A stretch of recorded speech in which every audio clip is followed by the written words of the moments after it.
Welcome everyone to a new Let's Play. This is Let's Play Shadowrun Dragonfall. So before I begin, the world of Shadowrun is I don't know. It's a pretty simple and yet complex world. Just what you need to know is that in the year 2012, magic awoke on Earth, and it caused elves and dwarves and orcs and trolls to mutate from the human populace, alongside ancient cultures getting their magic back. And when they got their magic back, they wanted their land back.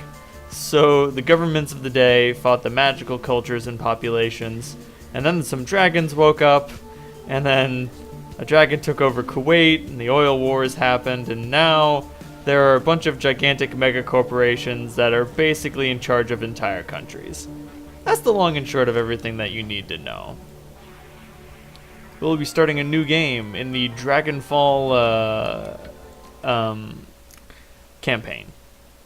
Spend your karma wisely. Jack of all trades is a master of none. And so the whole point of the Shadowrun game is that you have a team. So, you know, bring your friends with you and rely on them. I'm going to play an orc. Orcs are the fastest breeding race and are now second only to humans in world population. They're big and they're tough, but not as big and tough as trolls. Trolls are insanely big and tough. I know how to spend my points really well, so I'm just going to build my own class. I'll be playing as a decker. A decker is basically a hacker.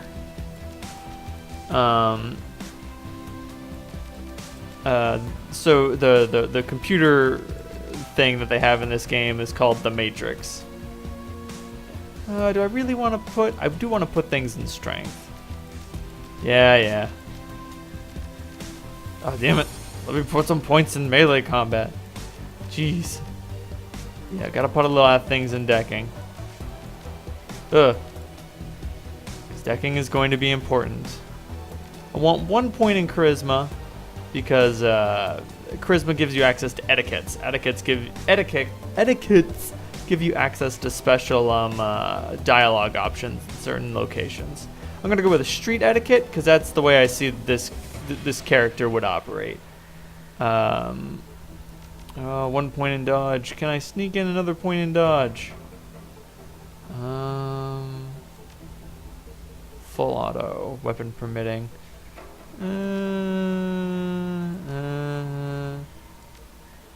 I'll put it in there. Cool thing about the karma system is that, like, you never feel bad about spending karma in certain areas. So normally, like, the way World of Darkness does stat allocation, enemy HP visible. Hold on, let's all go back. Let's all go back to the Stone Age. I would spend anything. I would spend a lot of points to see how many hit points my opponent has. So I'll be slightly worse at melee weapons, and that's okay. I don't think this is too generalized, because I do have a lot of points in intelligence. And I'm basically just covering the basics. Like, wait, okay, I need to have 1 point in willpower, but I'll never get any more. I might go up to 4 in charisma. Probably not higher than that. And then everything else is going to be intelligence and decking. Maximum for orcs, maximum for human, elves, and dwarves. Derp. And then I'll probably put the rest into strength and melee combat. I might go as high as Deadeye and quickness and dexterity. And then, you know, more body never hurts. Gotta get that body all day. So the name of this guy is Double Decker, because whether he's hacking into you, whether he's decking into the Matrix or decking you in the face, he's a double threat. He's a double decker. He's an orc from the streets of I'm gonna go with Seattle, because Seattle's the city that I know the most about, and he's oh, here we are. Life was good, easy jobs, regular pay, reliable crew, but things went south and you had to drop off the grid, put a bullet in the past, and start fresh somewhere new. The promise of opportunity and anonymity draws you to the free city of Berlin, the Flux State, a grand experiment in social order. Corporations tread carefully here. Even the great dragon Lofweir only has so much sway in the constantly evolving power structure of Berlin. the perfect place for a savvy Shadowrun to disappear and begin anew. And as luck would have it, home to your old partner in crime, Monica Schaefer. So, the Flux State is an anarcho-socialist government area. Basically, there is no government. Everyone makes their own rules and does what they want, and if someone doesn't like that, they fight about it, or they discuss it. It's very bizarre. Point is, you need to be alert here, because there is nothing here that'll save your ass, as opposed to anywhere else, where no one would save your ass anyway. In any event, the estate grounds are silent, save for the faint whistling of the wind. Your team gathers near a side entrance to the old Castle Holdfast, cloaked in darkness. The night is peaceful.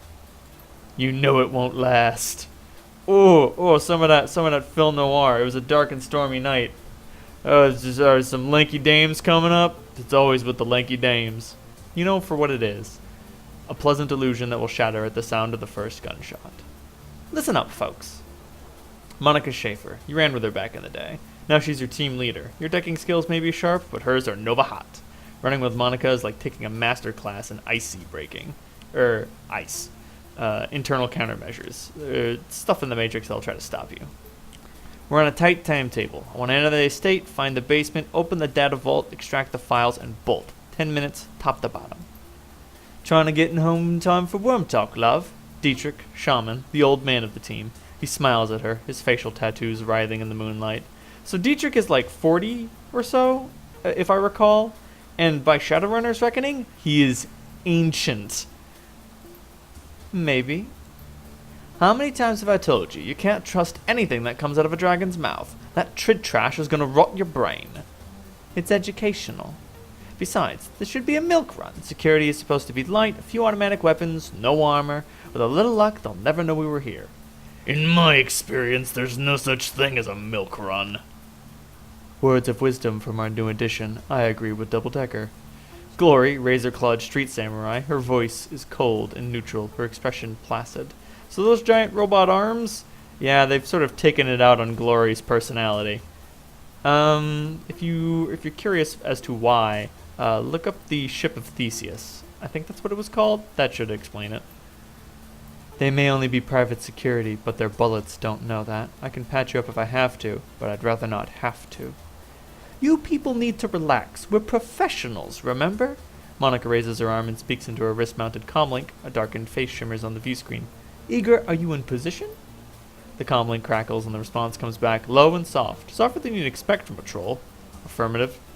The alarm lines have been cut and I have a clear line of fire on the estate's service entrance. When you exit the building, the path will be clear. Excellent. Thank you, Eager.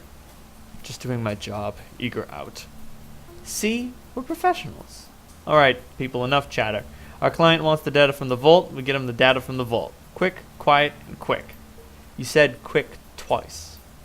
Worm Talk is on tonight. I told you. It's educational. Alright. Let's get tooled up and equipped. Grab a weapon. Well, I'm gonna grab an assault rifle. Ooh, an AK-97. Classic. Or a remake on the modern classic. So these maps might be huge and expansive, but for the most part, there's nothing in them.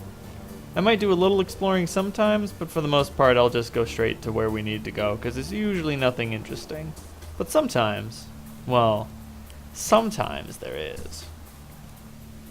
Sometimes it's all about getting into the building, one way or another. Not so much today. What do we have here? A perfect museum. The owner of this estate must have money to burn. A variety of remarkably well-preserved Slavic artifacts.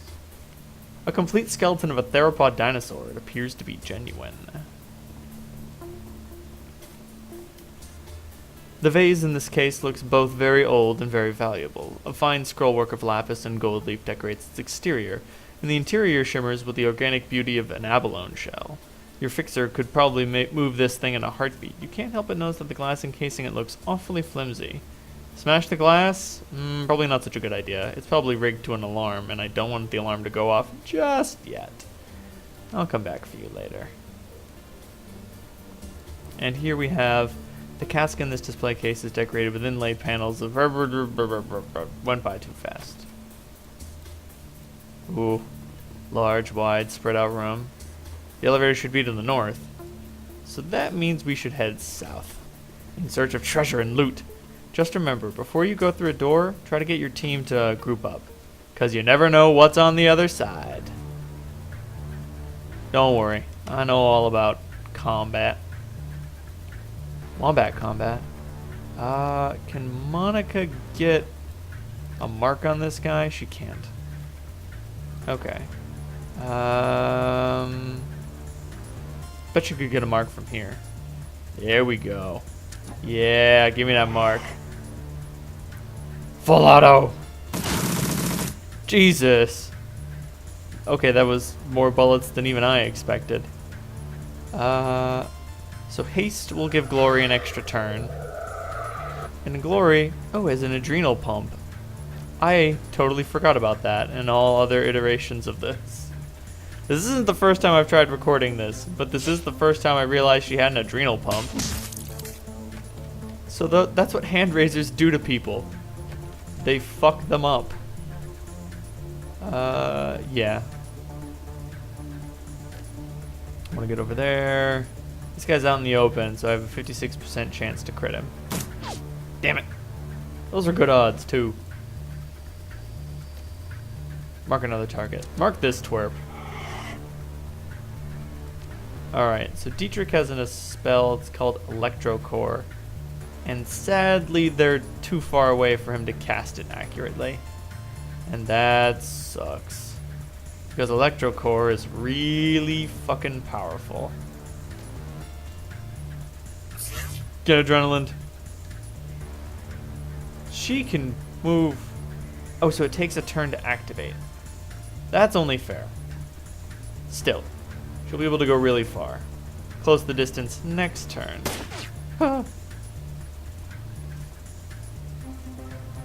So you may be wondering why I didn't just cast Haste with Dietrich again.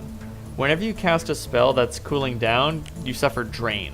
And Drain will really fuck you up. Nice.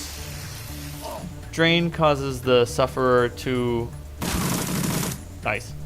Causes the sufferer to lose health in exchange for casting the spell. Sometimes it's worth it, usually it's not. So don't do it unless you have to. Nice. So that's 2 action points. 3. Oh. Alright, let's check out this terminal. What do we have here? Ooh, I could have her crack it, but I'll do it myself. Yay! Which unlocks the side door. I wonder what's in here. Probably loot, if I had to hazard a guess. It's loot. I could jack in myself, but trust me, my cyberware is pretty garbage. So I'll send Monica in. Monica's got erosion, medic, suppression, blaster, and an execution, and the ability to execute an assassin program. I, as Double Decker, have erosion level 1. So I'm gonna send in Monica, just to make this quick. I think her programs make more noise, though. Or alert the system more, just because her deck is more sophisticated. Oh, she also gets more action points than I do. Just in case you weren't sure how much cooler Monica was than my character right now. So I bet you're wondering, why did I make a Decker when the Decker we already have is so much better than me? No reason. Don't even think about that. It's fine. Strong man. Oh, that thing's almost dead. But almost dead is not dead enough. Nice. So that is a data store. It's got data in it. Who'da thunk?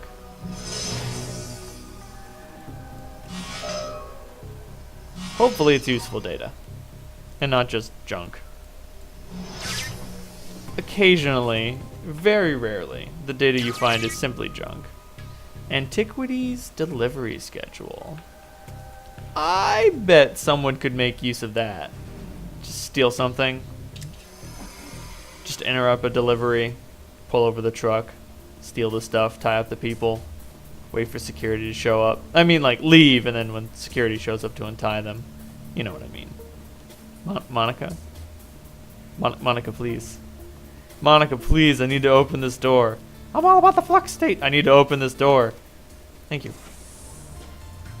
I don't want you all the way over on the other side of the room when combat is inevitably on the other side of this door. Because I get this distinct impression that combat is inevitably on the other side of this door. Nice. Way to go, idiot. I really gotta remember that adrenal pump. That thing is awesome. Oh, damn it. Monica is not so quick. I mean, she's a Decker. Normally, Deckers don't need to be quick in real life. Ah, crap. Good cover. So the size of the shield indicates the strength of the cover, and you want the cover to be as powerful as possible. That will protect your guys more. Nice try. Oh, first blood. Really? From across the room? Fuck you. Okay, so magical healing works a little wonkily in this game. So you can only magically heal the last wound a character suffered. So let's say you've got a guy and he just took damn it. And he just took nice. Like 11 points of damage. But the attack also made him bleed. So when he bleeds, he takes 1 point of damage. Well, that 1 point of damage he takes from bleeding is going to be the one that you can heal with magical healing. Which makes it really, really frustrating. Holy shit! What? Fuck. Alright. Can he move to that spirit and summon it? Yes, good. So, shamans can summon spirits. This is an apocalypse spirit. It's big, it's awful. Did they call it apocalypse spirit or Armageddon spirit? Doesn't matter. You get the point. It's big, it's nasty. It's log. Oh, this poor security mage will not know what hit them. Well, they will, because it's going to kill them. Ugh! So the thing about summoned spirits, also, at the end of a battle, you heal your last wound. The thing about summoned spirits is that they can break control of the shaman who summons them, and if they break control before the end of the fight, you have to kill the spirit. They'll also go away eventually, so you can play a game of keep away with them, but still, they're dangerous. They're also really fun. Anyway, that's it for this episode of Let's Play Shadowrun Dragonfall. Next time, we go into the basement. Good night, everyone.